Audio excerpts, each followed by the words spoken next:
रणरङ्गधीरम्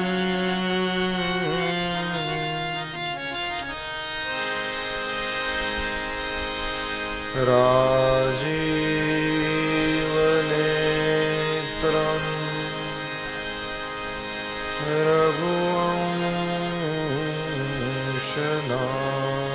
रघुवंशनाथम्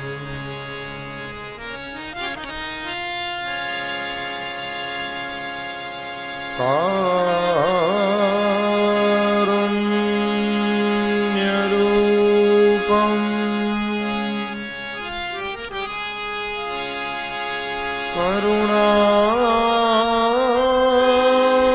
करुणाकरन्तम्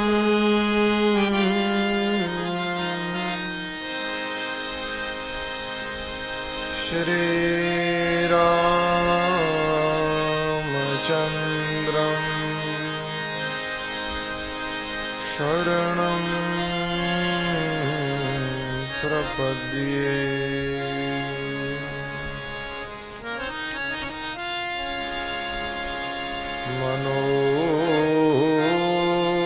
मनोजवम्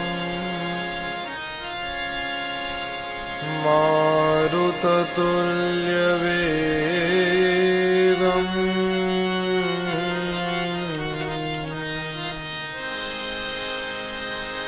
जितेन्द्रियं बुद्धिमतां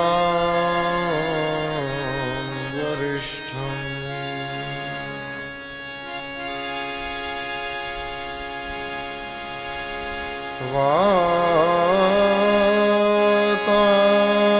वातात्मजं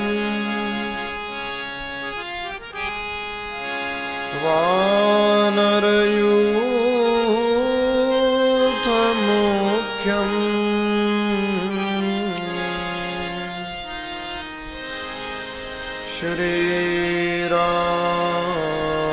श्रीरामदूतं शरणं प्रपद्ये।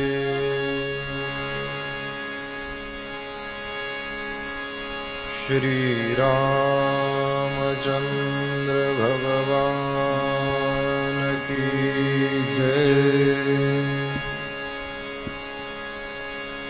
श्री हनुमान जी महाराज की जय।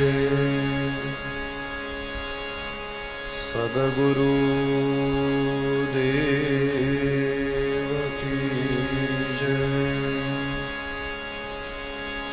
ओ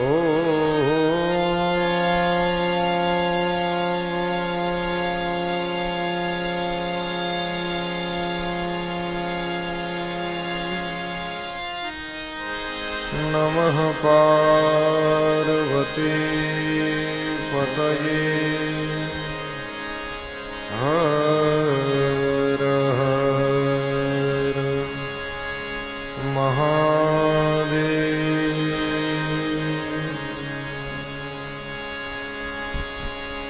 श्री राम जय राम जय जय राम। श्री राम जय राम जय जय राम। श्री राम जय राम जय जय राम। श्री राम जय राम जय जय राम। श्री राम जय राम जय जय राम। श्री राम जय राम जय जय राम। श्री राम जय राम जय जय राम। श्री राम जय